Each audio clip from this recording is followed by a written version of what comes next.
Saudara-saudara, sebelum membaca dan merenungkan firman Tuhan, marilah kita bersatu hati berdoa menghadap kepadanya. Mari kita berdoa.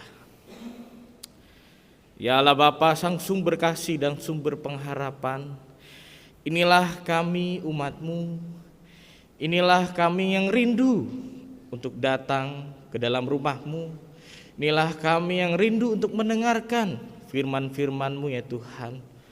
Berkatilah setiap hati dan pikiran kami, urapilah kami dengan Roh Kudus, sehingga apapun yang kami baca dan kami renungkan merupakan bentuk nyata kasih-Mu kepada kehidupan kami ya Tuhan. Tuntunlah langkah kami supaya kami berjalan mengarah kepada kebenaran yang Kau tunjukkan kepada kami. Ya Allah Bapa, berkatilah juga hamba-Mu ini yang akan membagikan firman-Mu.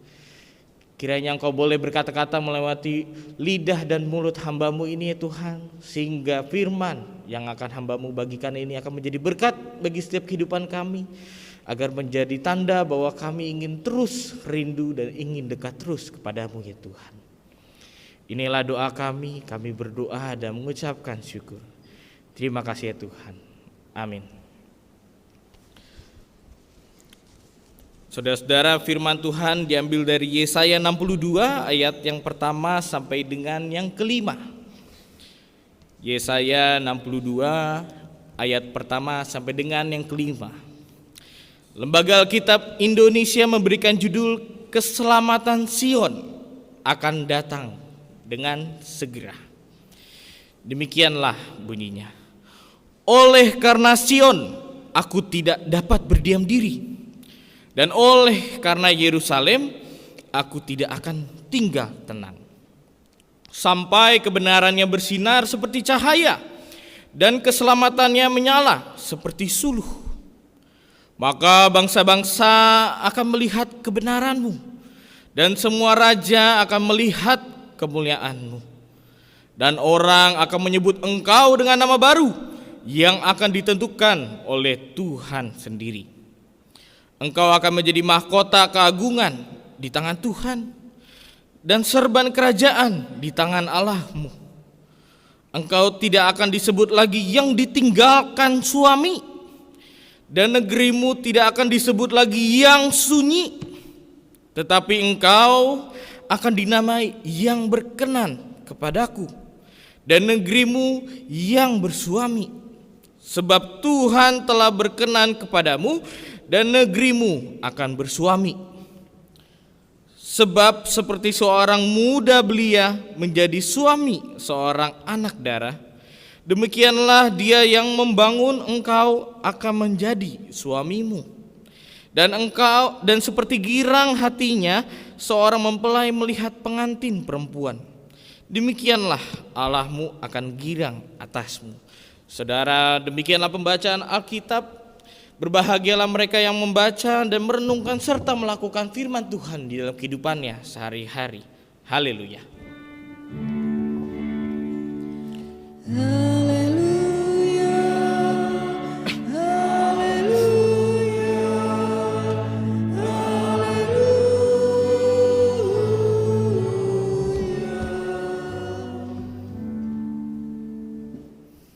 Saudara-saudara, akhir tahun 2021 kemarin Indonesia ini kembali dihibur. Ada namanya demam bola gitu ya. Mungkin kalau bapak-bapak dan ibu-ibu senang kalau timnas main gitu ya, teriak-teriak wah gitu ya. Lagi ada namanya demam bola akhir tahun kemarin, Piala AFF. Turnamen tersebut diselenggarakan oleh untuk pesertanya untuk negara-negara se-ASEAN ya, se-Asia Tenggara. Indonesia, Singapura, Thailand, dan lain-lainnya.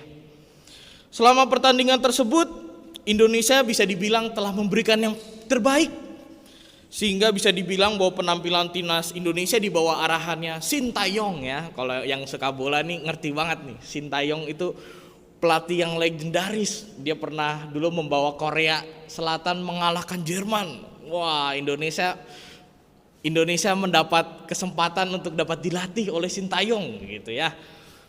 Namun secara hasilnya memang dilihat kurang memuaskan bagi sebagian orang. Katanya ini strateginya bagus. Katanya ini ngasih kesempatan untuk anak muda untuk dapat bermain di Piala AFF. Kok hasilnya tetap begini aja? Indonesia dari dulu Bapak Ibu kalau secara sejarah tidak pernah menang Piala AFF Asia Tenggara gitu ya. Boro-boro Piala Dunia se-Asia Tenggara aja belum pernah menang gitu. Karena hanya sampai runner up ini, lalu banyak orang merasa tidak puas akan kinerja timnas. Sebagian orang tidak puas akan kinerja Sintayong ya. Sehingga kalau misalnya kita nonton berita atau yang main media sosial Twitter, ada tagar yang mengatakan tuh seorang komite eksekutif Haruna Sumitro bilang, wah ini gak cocok lah Sintayong, dia bilang begitu. Sehingga di Twitter itu ngetren Haruna out, save STY ya gitu. Kalau kekuatan netizennya sangat kuat sekali. Sehingga pada waktu itu kalau misalnya kita nonton berita dan juga melihat berita tentang sepak bola itu lagi ngetren banget, Haruna versus Sintayong gitu. Hal ini juga memberi respon banyak respon yang diberi oleh masyarakat. Banyak reaksi bilang bahwa wah ini mah Haruna nggak ngerti bola ini Haruna ini harus percaya akan proses. Timnas ini nggak gampang, nggak kayak ngebalikin telapak tangan gitu langsung juara gitu. Harus ada prosesnya gitu. Orang percaya bahwa proses itu penting, bukanlah hasil akhirnya. Orang percaya bahwa apa yang Sintayong usahakan pada timnas pada kali ini itu memberi hasil yang baik. Dari kalau misalnya orang ngerti bola itu strateginya kelihatan berbeda dari cara mainnya. Orang Indonesia kan pendek-pendek. Kalau dulu mungkin orang lebih sukanya umpan lambung, ya kalah gitu karena kalah segi fisik gitu. Kali ini Sintayong memberikan banyak perubahan. Walaupun di tengah dilanda COVID-19, walaupun dia memberi yang terbaik, walaupun di dalam suatu situasi di mana SDM, sumber daya manusia dalam bermain bola di Indonesia itu sangat sulit gitu. Sehingga di dalam kesulitan tersebut dan juga penderitaan yang mungkin dialami Sintayong dan tim pelatihannya, dia tetap mau memberi yang terbaik. Dia tetap mau berkarya sebaik-baiknya bagi timnas Indonesia walaupun orang luar gitu. Namun saudara-saudara, dalam meraih suatu keberhasilan memang kita sadari betul bahwa perlu ada yang namanya jatuh lagi, bangunnya nanti gitu. Ada perlu namanya jatuh gitu. Lalu bangkit kemudian. Prosesnya nggak semudah membalikan telapak tangan gitu ya. Bagaimana proses ini memiliki jangka waktu yang panjang maupun pendek bagi sebagian orang tuh berbeda-beda. Kata tokoh pahlawan Indonesia kok namanya Tan Malaka, dia pernah berkata, terbentur, lalu terbentuk gitu. Perkataan ini menarik bagi saya karena ini merupakan bentuk nyata bahwa prosesnya begitu. Proses di dalam kehidupannya perlu namanya terbentur, jatuh, terbentur, ketimpa apa, lalu akan terbentuk. Sama kalau misalnya kita melihat pembuatan pedang samurai orang Jepang gitu ya. Bagaimana samurai itu terkenal sangat tajam. Proses pembuatannya juga tidak mudah. Perlu ditempa berkali-kali, dipanasin lagi, ditempa lagi. Kalau misalnya udah tajam juga perlu diasah lagi. Sehingga ketajamannya itu konsisten. Tidak asal jadi, namun ada proses yang panjang. Proses dari yang tidak terbentuk menjadi membentuk sesuatu yang terbaik. Saudara-saudara yang terkasih, demikian juga proses yang dialami oleh bangsa Israel. Ayat yang kita baca dari Yesaya ini merupakan trito Yesaya. Yesaya kalau kita baca di dalam Alkitab kita ya Bapak Ibu, terbagi menjadi 3 bagian. Proto Yesaya dari pasal 1 sampai dengan 39 yang menceritakan pra pembuangan, sebelum masa pembuangan, di mana bangsa-bangsa Israel waktu itu dikasih tahu oleh Nabi, dosa kalian ini sudah begini, dosa kalian ini sudah begitu. Kalian akan mendapatkan hukuman. Lalu hukuman tersebut terjadi di dalam Deutero Yesaya atau Yesaya bagian yang kedua. Itu adalah masa-masa kelam bangsa Yerusalem ketika dibuang ke Babel. Mereka merasakan betul namanya penderitaan. Mereka merasakan betul di dalam banyak sekali kesulitan. Lalu bagian yang kita baca merupakan bagian ketiga Yesaya, yaitu Trito Yesaya, yaitu adalah pasca atau setelah masa pembuangan. Di mana bagian ini mau menunjukkan betapa besarnya Tuhan di hadapan bangsa Israel. Walaupun sebelumnya bangsa Israel dihukum Tuhan, dibuang ke Babel. Sehingga ada ayat yang menceritakan rasanya seperti istri yang kehilangan seorang suami, seorang janda. Pada masa itu masih zamannya patriarki, di mana janda itu dipandang sebelah mata. Bagaimana bangsa Israel digambarkan sebagai bangsa yang terpuruk. Bangsa Israel di bagian ini diceritakan semakin jelas kalau misalnya kita baca tadi ada tulisan yang mengatakan bahwa negeri yang sunyi. Bagaimana negeri Israel ini dikatakan pasca pembuangan ini dikatakan lemah secara komunitas. Dia dikatakan pertahanannya itu jelek, gak bisa dilindungi lah. Sehingga bisa dibilang bahwa bangsa Israel pasca pembuangan tidak ada harapan. Mereka gak bisa lagi lah disebut sebagai bangsa. Kalau orang-orang di sekitar Israel melihat Israel, wah ini mah bangsa abis jajahan nih, udah gak ada harapannya lah. Hal ini jelas sangat mempengaruhi pola kehidupan bangsa Israel pada waktu itu. Mungkin karena dianggap seperti ini, bangsa Israel juga menjadi pesimis. Seluruh kegiatan yang mereka lakukan mungkin hanya untuk mengisi kekosongan saja. Kegiatan yang mereka lakukan kalau bahasa Jermannya itu dia bilang sing penting iso urip, wah gitu. Yang penting bisa hidup, udahlah. Gitu. Nggak usah lah mencari-cari target-target, nggak usah lah cari-cari resolusi kalau orang kata tahun baru gitu ya. Namun bapak-bapak dan ibu-ibu, apa yang Allah mau, apa yang Allah lakukan adalah tidak membiarkan mereka. Apa yang Allah lakukan adalah ingin memberi suatu kesempatan baru kepada bangsa Israel untuk bisa bangkit dari keterpurukannya. Jadi pada ayat 3 sampai dengan 5 kita melihat bahwa Allah memberi janji penyelamatan untuk memulihkan setiap kekurangan yang dialami oleh bangsa Israel. Allah mau menaikkan derajat mereka yang mungkin sebelumnya tidak dianggap. Allah mau menyelamatkan orang-orang yang berdosa dengan menjadikan mereka mahkota keagungan. Seperti yang kita tahu bahwa mahkota itu seperti diandaikan raja gitu ya. Bagaimana bangsa Israel yang mungkin emang dulunya sudah berdosa. Mungkin bangsa Israel yang memang sudah melewati masa-masa sulit. Namun Tuhan tidak mau membiarkannya. Tuhan mau tetap hadir di tengah-tengah mereka. Tuhan mau tetap memimpin jalan mereka. Sehingga semua ini yang dilakukan oleh Tuhan merupakan bentuk nyata belas kasih yang besar Allah kepada bangsa Israel. Bentuk besar kasih Tuhan yang terjadi di tengah bangsa Israel.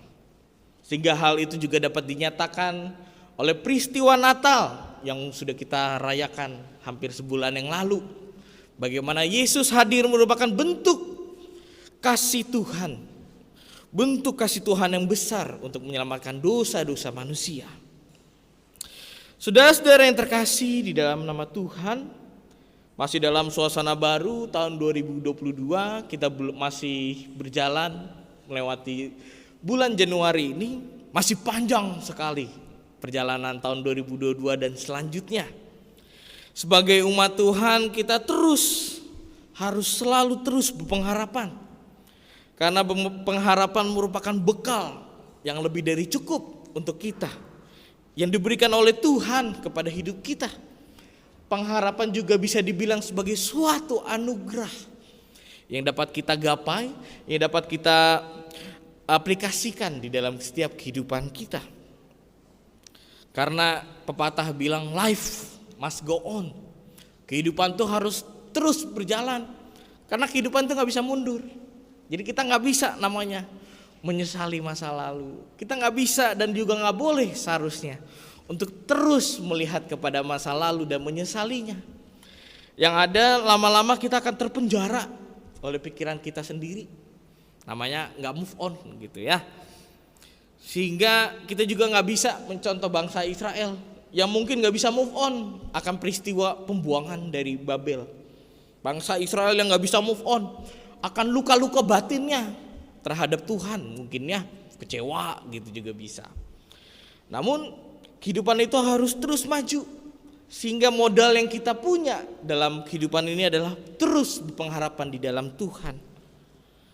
Segala hal yang udah terjadi di dalam 2 tahun terakhir ini, ya mungkin topik yang sangat sering diulang ya, COVID-19 gitu ya. Bagaimana kita sudah melewati kehidupan COVID dari tahun 2020 di Indonesia ini. Nanti Maret kita mau anniversary sama COVID 2 tahun ya gitu ya.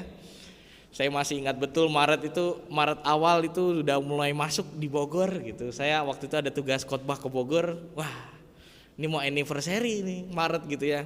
Kalau misalnya kita ngelihat ke belakang gitu ya, wah kayaknya udah gak kerasa ya, udah 2 tahun lewat. Zaman-zaman kita bingung, tiba-tiba gak boleh gereja, tiba-tiba gak boleh kerja onsite.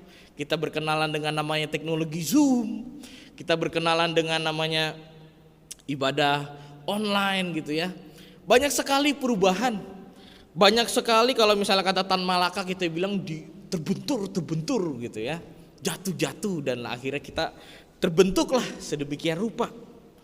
Kalau misalnya kita lihat ke belakang juga kita perlu menyadari dan juga sadar akan betapa bersyukurnya udah banyak banget yang udah kita lewati. Banyak perkara dan kesulitan udah kita jalani Bapak dan Ibu. Walau memang dalam perjalanannya kita merasakan namanya banyak kerugian. Mungkin yang usaha ini, yang pengusaha dan juga wira swasta ngerti banget bagaimana banyaknya kerugian, banyaknya kehilangan. Apalagi kehilangan orang yang terkasihi. Banyak orang meninggal karena COVID. Kita sudah melewati hal itu semua. Kita juga telah melewati bagaimana merasakan namanya terhambat suatu rencana yang udah kita susun. Mungkin kalau gereja ini dulu pernah merencanakan pembukaan gereja pada waktu semuanya hadir gitu ya. Cuma namanya karena ada COVID, ya begitulah jalannya. Mungkin juga gereja ini juga pernah merancang suatu kegiatan begini dan begitu, retret ini dan retret dan itu. Mau vokal grup ini apa dan macam-macam, namun tidak bisa terjadi. Kita sudah melewati hal-hal itu. Kita udah melewati dan juga udah menang akan peristiwa tersebut dengan proses yang berat dan juga tidak mudah. Saudara-saudara, kita perlu menyadari kejadian ini dapat terjadi hanya karena Tuhan sendiri yang sudah membekali kita dan juga memberkati kita dengan karunia yang besar. Kita sudah diberkati oleh kekuatan untuk dapat melampauinya. Kita sudah diberkati oleh ketekunan untuk dapat tetap teguh melewatinya. Udah diberikan kesabaran, udah diberikan kecerdasan dalam menghadapi segala situasi. Kecerdasan ini menarik ya, bagaimana inovasi-inovasi di tahun 2020 dan 2001 banyak terjadi. Banyak sekarang orang pakai elektronik ini, elektronik itu. Mungkin banyak orang awalnya gak suka ibadah online nih, aduh gak enak gitu. Tapi kita juga perlu namanya adaptasi.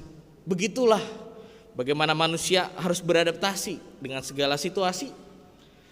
Yang terpenting adalah terus berkarya walaupun di tengah kesulitan. Sama seperti yang dilakukan oleh bangsa Israel di tengah kesulitan, mereka percaya bahwa Tuhan yang sudah memberikan janji. Sama juga mungkin dengan ilustrasi di awal Sintayong, wah yang suka bola. Walaupun dicerca-cerca, dikritik habis-habisan, namun dia tetap mau berusaha memberikan yang terbaik bagi profesionalitas pekerjaannya dan juga bagi timnas Indonesia. Maka saudara-saudara di dalam Tuhan, marilah kita terus berpengharapan kepada Tuhan yang sudah memberikan kita banyak kesempatan. Banyak kesempatan untuk terus kuat di dalam setiap kehidupan kita. Masalah-masalah yang terjadi di dalam setiap kehidupan kita perlu kita anggap sebagai proses pembentukan diri kita. Perlu kita anggap sebagai suatu bentuk proses supaya kita menjadi lebih kuat. Sehingga ketika kita bertemu masalah bukan hanya fokus, waduh masalah lagi. Wah ya Tuhan, kok masalahnya ini lagi, ini lagi. Tetapi kita perlu anggap sebagai proses pembentukan diri dan juga proses agar kita menjadi lebih kuat lagi, lebih paham akan asin, manis dan garamnya dunia gitu. Sehingga janganlah juga kita fokus pada hasil akhir saja. Bagaimana tahun 2022 orang banyak bikin resolusi ini itu, pokoknya mau menggapai ini, menggapai itu, punya target ini, target itu. Enggak hanya itu aja. Tetapi bagaimana kita juga pahami arti proses untuk menggapai sesuatu. Kita memahami bagaimana proses yang berat yang kita alami. Karena Tuhan sendirilah yang akan hadir bersama kita. Tuhan sendirilah juga yang akan menolong kita di dalam setiap kesulitan yang kita alami. Maka dari itu Bapak Ibu, marilah kita terus berkarya bagi Tuhan di tengah kesulitan kita. Marilah kita terus berkarya untuk memuliakan Tuhan. Kiranya Tuhan menolong setiap kita. Amin.